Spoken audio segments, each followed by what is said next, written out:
caro seguidor, seguidora, sejam bem-vindos ao primeiro capítulo da nova temporada das histórias dos nossos ônibus, agora a nível nacional.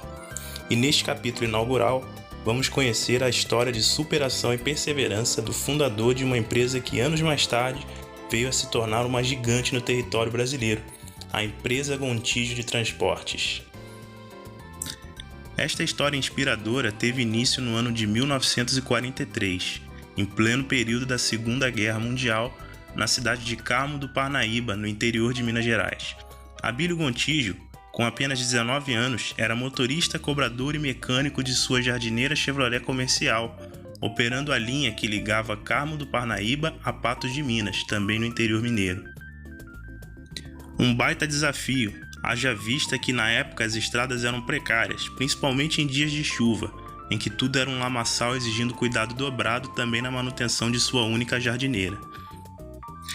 Se já não bastassem estes desafios do dia a dia, haviam ainda fatores externos que dificultavam ainda mais a sobrevivência da empresa, como por exemplo o racionamento de gasolina fornecido por cotas, que tinha um critério totalmente político. Com isso, Abílio Gontijo teve a cota de combustível cortada pelo prefeito de Carmo do Parnaíba, que optou contemplar empresários correligionários, e Abílio ainda era um novato no ramo empresarial. Em meio a essas dificuldades, ainda assim Abílio Gontijo não desistiu, e com seu amplo conhecimento mecânico fez as modificações no motor, que permitiu que o mesmo funcionasse também a álcool, abolindo assim a gasolina e pondo fim ao problema da falta de combustível.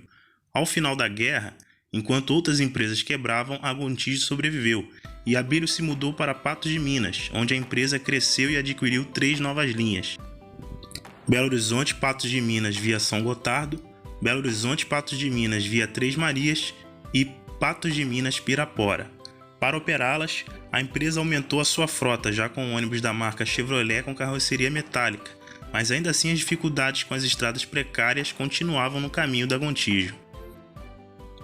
Abílio Gontijo costumava dizer que, apesar das dificuldades, tudo se tornava fácil por causa do prazer que ele tinha em transportar as pessoas. E assim Gontijo seguiu a passos largos rumo à prosperidade. Continuou crescendo após a compra de mais 14 linhas e algumas empresas. A sorte também passou a caminhar com a empresa nos anos 50, quando, à medida que iniciavam novas operações, o na época governador de Minas Gerais, Juscelino Kubitschek, asfaltou e plantou diversas estradas nas regiões que a empresa atuava. A empresa continuava também o seu crescimento e Abílio Gontijo administrava com sabedoria, cumprindo rigidamente os seus compromissos.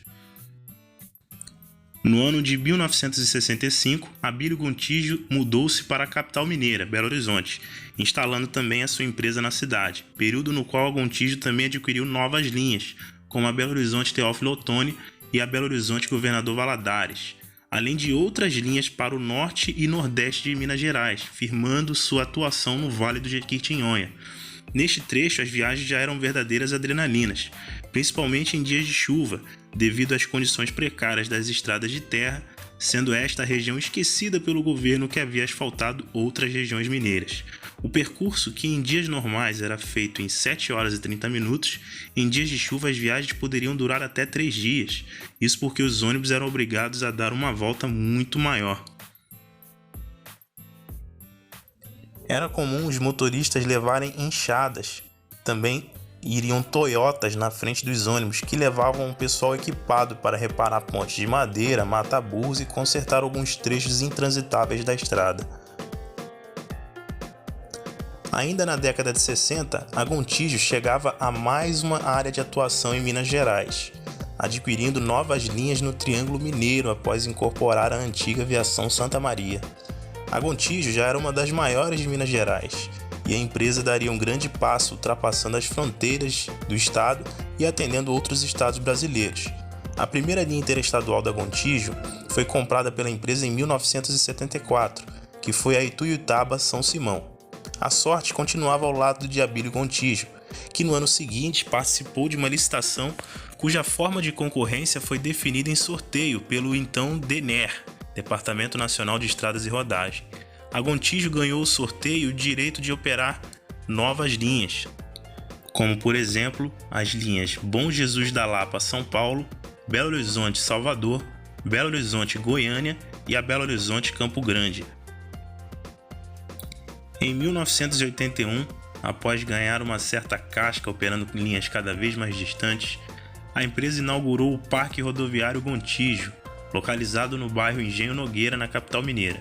O parque é um dos centros administrativos e de manutenção mais modernos do Brasil, com uma área de 100 mil metros quadrados, capaz de abrigar até 2 mil ônibus. É hoje a principal sede da empresa. Já no ano de 1982, a Gontijo se firmava de vez no Nordeste brasileiro, comprando a antiga Aviação Bonfinense.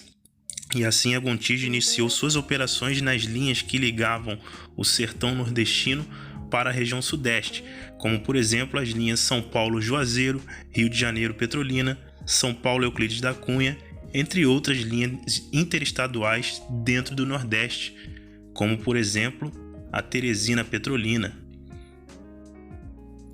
O crescimento ocorreu no momento certo, pois era um período de grande expansão rodoviária, com muitas estradas recém-inauguradas e asfaltadas. Atualmente, cerca de 35% do lucro da Gontijo vem das linhas do Nordeste.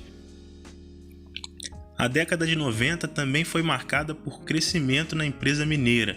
Com a compra de algumas linhas da Expresso São Luís, a Gontijo expandia sua atuação no estado do Mato Grosso, como as linhas Belo Horizonte-Cuiabá, Juiz de Fora-Cuiabá, Uberlândia-Cuiabá e Uberaba-Cuiabá, além também de chegar ao estado de Rondônia, com a linha Colatina-Porto Velho.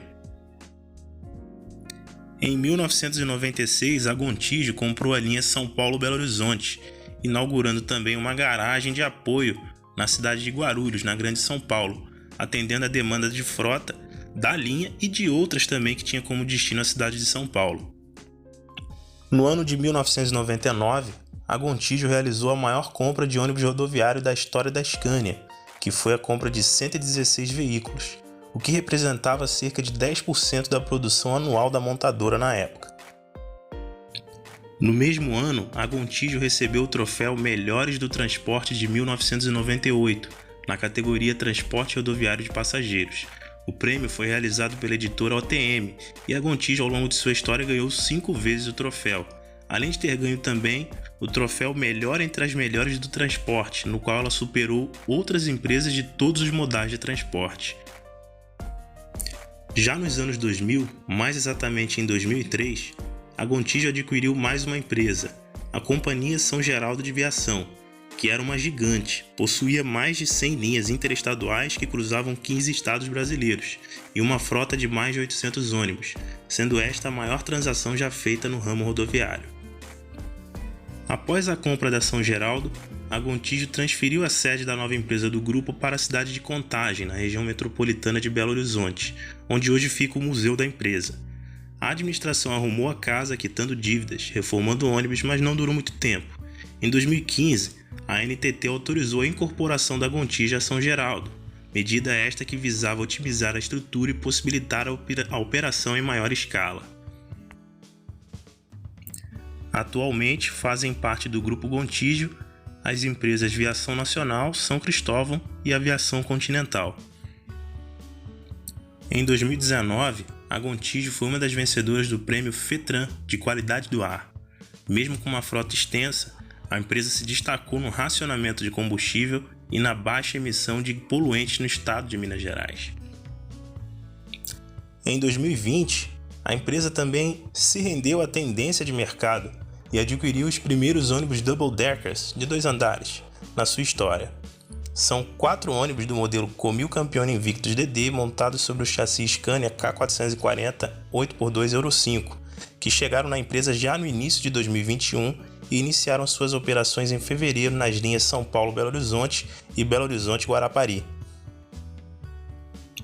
Atualmente, Abílio Gontijo segue como diretor-presidente da empresa, sendo auxiliado pelos seus 5 filhos na diretoria. Anualmente, a Gontijo transporta cerca de 5 milhões de passageiros ao longo dos 18 estados mais o Distrito Federal, além do país vizinho Paraguai, que é atendido pela única linha internacional da empresa, a Salvador Assunção. A Gontijo Também fornece treinamentos periódicos aos seus motoristas. Recebe orientações para garantir a saúde física e emocional dos profissionais.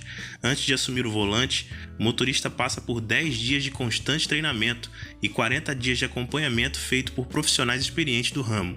Somente com treinamento, a Gontijo percorre cerca de 300 mil km por ano.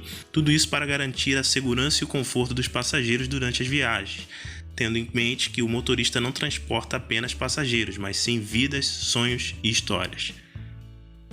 Além da sua única linha internacional já destacada anteriormente, a Salvador Assunção, a Gontijo possui outras 282 linhas nacionais, sendo a maior delas a Recife-Foz do Iguaçu, com uma distância de pouco mais de 3.900 km.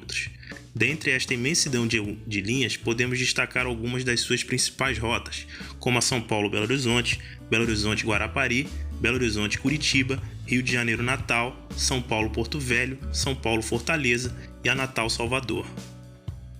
Espero que vocês tenham gostado. Este foi só o começo da nova temporada das histórias dos nossos ônibus. Fiquem todos com Deus, um forte abraço e até o próximo capítulo. Busologia Moderna Nacional, um novo jeito de fazer busologia.